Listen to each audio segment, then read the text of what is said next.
സുകുമാരൻ നായർക്ക് മറുപടിയുമായി സ്വാമി സച്ചിദാനന്ദയും രംഗത്തെത്തി.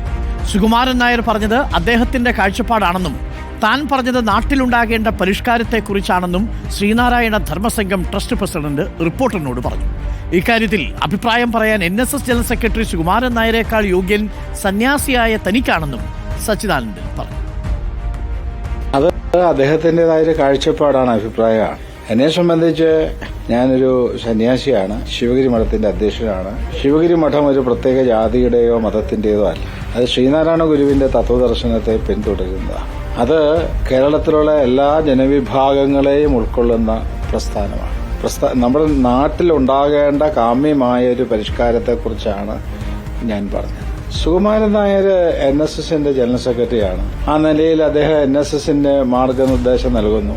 ഞാൻ സന്യാസി എന്ന നിലയിൽ ഇങ്ങനെയുള്ള അഭിപ്രായങ്ങൾ പറയാൻ സുകുമാരൻ നായരെക്കാളും കൂടുതൽ അവകാശം എനിക്കുണ്ട്. ഇല്ല, അദ്ദേഹത്തിന്റെ സംസ്കാരം അതാണ്. എനിക്ക് ആ സംസ്കാരത്തെക്കുറിച്ചൊന്നും പറയാനില്ല. അത് അദ്ദേഹത്തിന്റെ സ്വകീയമായ കാഴ്ചപ്പാട്, അത് അദ്ദേഹത്തിന് പറയാനുള്ള അവകാശമുണ്ട്. അദ്ദേഹം പറഞ്ഞു, എനിക്കതിൽ പ്രതികരിക്കേണ്ട ആവശ്യമില്ല. റിനു സീത നമുക്കൊപ്പം ചേരുന്നുണ്ട്. Rinu Seetha, good evening. റിനു, ചർച്ച ചെയ്യണമെന്നാണ് മുഖ്യമന്ത്രി പറഞ്ഞത്. ചർച്ച ഇപ്പോൾ ഒരു വിവാദത്തിലേക്ക് വഴിമാറുകയാണോ?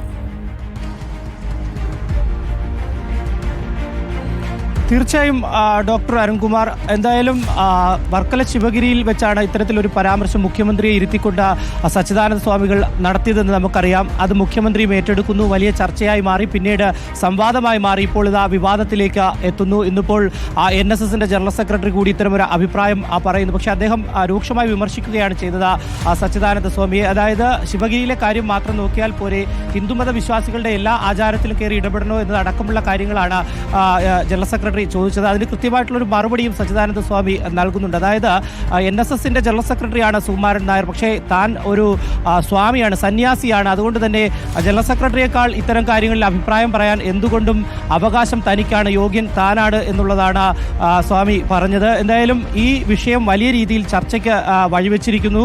ഇപ്പോൾ സർക്കാർ അടക്കം ദേവസ്വം ബോർഡ് ക്ഷേത്രങ്ങളിലെല്ലാം തന്നെ ഇത്തരത്തിലൊരു ആവശ്യം ഉണ്ടാകുമോ, അല്ലെങ്കിൽ ഇത്തരമൊരു അനാചാരത്തിനെതിരെ ഒരു ഇടപെടൽ നടത്തണമോ എന്ന കാര്യത്തിൽ ഒരു ചർച്ചയിലേക്ക് വരുന്ന ഒരു സാഹചര്യം കൂടിയാണ് ഉണ്ടായത്. ആദ്യഘട്ടത്തിൽ സച്ചിദാനന്ദ സ്വാമി ഇത്തരം ഒരു ആശയം മുന്നോട്ട് വയ്ക്കുന്നു. പണ്ട് എപ്പോഴോ ഉണ്ടായ ഒരു അനാചാരം പിന്നീട് ആചാരമായിരിക്കുന്ന ഒരു സാഹചര്യത്തിലേക്ക് വഴിതെളിക്കുന്നത് അടക്കമുള്ള കാര്യം പറയുമ്പോൾ മുഖ്യമന്ത്രിയും ആ വേദിയിൽ അത് ഏറ്റെടുക്കുകയാണ് ചെയ്തത്. പിന്നീട് അത് വലിയ വിവാദത്തിലേക്ക് എത്തിയിരിക്കുന്ന ഒരു സാഹചര്യം കൂടിയാണ് നിലവിലുള്ളത്. എന്തായാലും വരും ദിവസങ്ങളിൽ കൂടുതൽ അഭിപ്രായങ്ങൾ ഇതിലുണ്ടാകും.